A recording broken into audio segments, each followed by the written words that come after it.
Hello everyone and welcome back to the channel. I hope आप सब ठीक होंगे।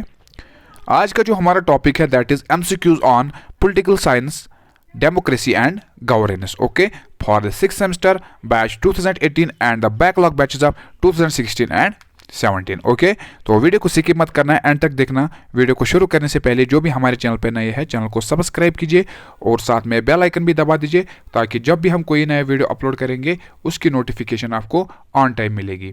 तो चलिए आज का वीडियो स्टार्ट करते हैं क्वेश्चन नंबर 1 से। Okay, so question number 1 is who wrote the book political behaviour. ठीक है, सो इस क्वेश्चन में हमने ये बताना है कि who wrote the book political behaviour, ये जो किताब है या हम कह सकते हैं ये जो बुक है पॉलिटिकल बिहेवियर, इसे किसने लिखा है। ठीक है, और जो हमारे पास ऑप्शन है दैट इज ग्राहम विलियम्स, दूसरा है फ्रैंक केंट, तीसरा है डेविड टोनम and last one is none of the above. Okay, तो इस क्वेश्चन का जो करेक्ट आंसर है वो है option number B that is Frank Kent. Okay, Frank Kent wrote the book political behaviour, या we can also say that he is the author of this book. Okay, so option number B is the correct answer for this question.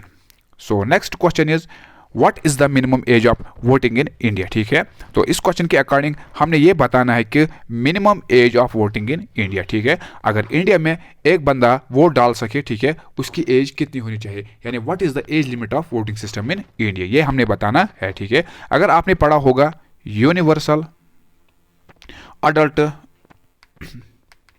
Franchise, okay, तो अगर आपने ये पढ़ा होगा कि universal adult franchise क्या होता है, या हम किससे कहते हैं यूनिवर्सल अडल्ट फ्रेंचाइज। ठीक है, तो ये जो यूनिवर्सल अडल्ट फ्रेंचाइज होता है, इसके अकॉर्डिंग एक बंदा यानी जो भी बंदा अबव द एज ऑफ क्या अबव द एज ऑफ 18 होगा, ठीक है, तो ही और she wire eligible for the voting in India. ठीक है, क्या मैंने कहा कि जो भी बंदा अबव द एज ऑफ 18 होगा, ठीक है, अबव द एज ऑफ 18 होगा या फिर उसकी एज 18 होगी, ठीक है, चाहे वो मतलब मर्द हो, चाहे वो औरत हो, चाहे वो लड़का हो या फिर लड़की हो, ठीक है, लेकिन उसकी जो एज लिमिट होनी चाहिए यहाँ पे दैट मस्ट बी 18। ठीक है, यानी 18 से नीचे अगर हम बोलते हैं कि वो 17 है तो he is not eligible for the voting system in India. ठीक है, यानी उसको यहाँ पे क्या मतलब जो एलिजिबिलिटी होती है वोटिंग के लिए, तो he is not eligible for the voting system in India अगर उसकी एज बिलो द 18 होगी। ठीक है,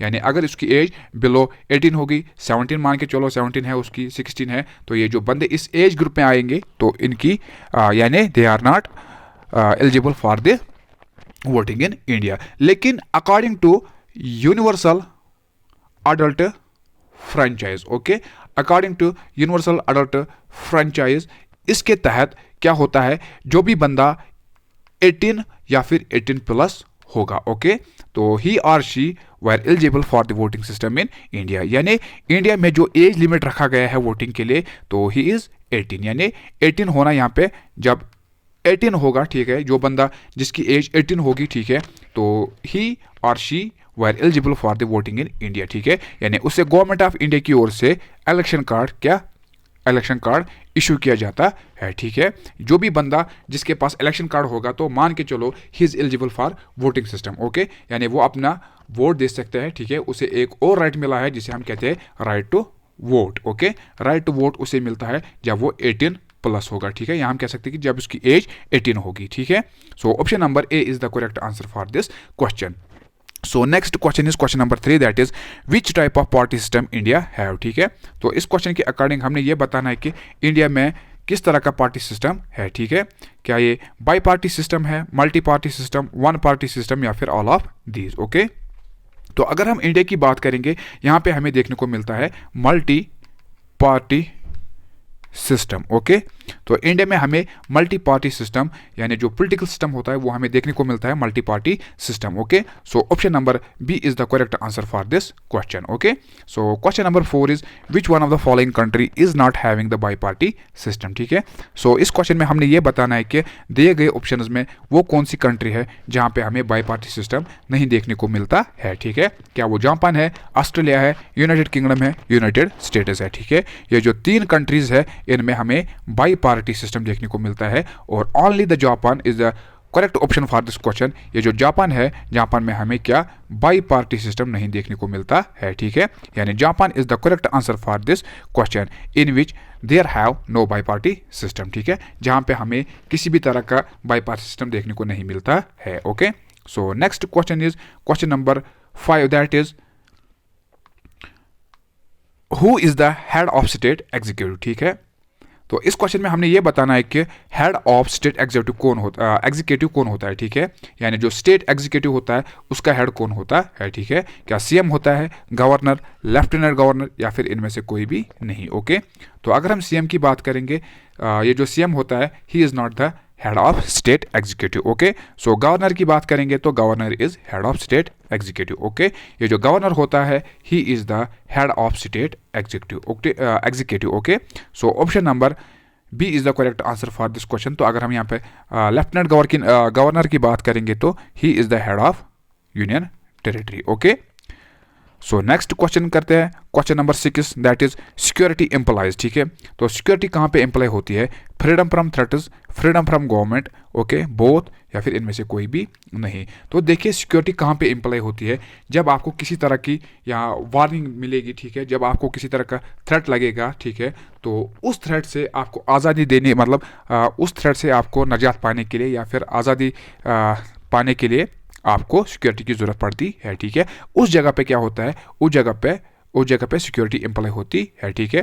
तो आप लोग जो भी बंदा गवर्नमेंट से खुश होगा तो वहाँ पे सिक्योरिटी का कोई इशू नहीं होता है। So option number A is the correct answer for this question, that is freedom from threats. यानी security employs at that time when person demands freedom from threats. Okay, जब किसी बंदे को किसी तरह का थ्रेट मिलता है, किसी तरह की वार्निंग मिलती है, तो उससे निजात पाने के लिए, उससे आज़ादी पाने के लिए वो सिक्योरिटी का इस्तेमाल करता है, ठीक है। यानी उस टाइम उस पर सिक्योरिटी एम्प्लॉय होती है। Okay, so next question is question number 7, that is terrorist attacks on America on, ठीक है।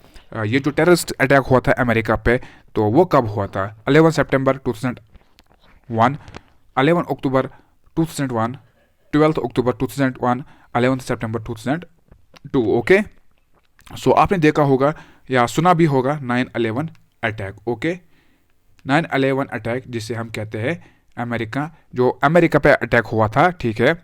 तो that is 11 September 2001। Okay, 9/11 attack जो है it's a very famous in the history of America, ठीक है। अमेरिका की हिस्ट्री में इससे यादगार दिन माना जाता है, ब्लैक डे माना जाता है, ठीक है। So option number A is the correct answer for this question.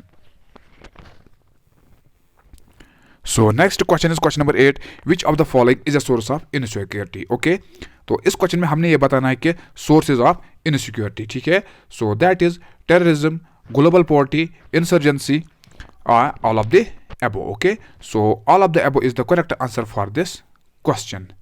Okay, ये जो टेररिज्म है, ग्लोबल पॉवर्टी है या फिर इंसर्जेंसी है, they all were the sources of insecurity. Okay, so option number D is the correct answer for this question.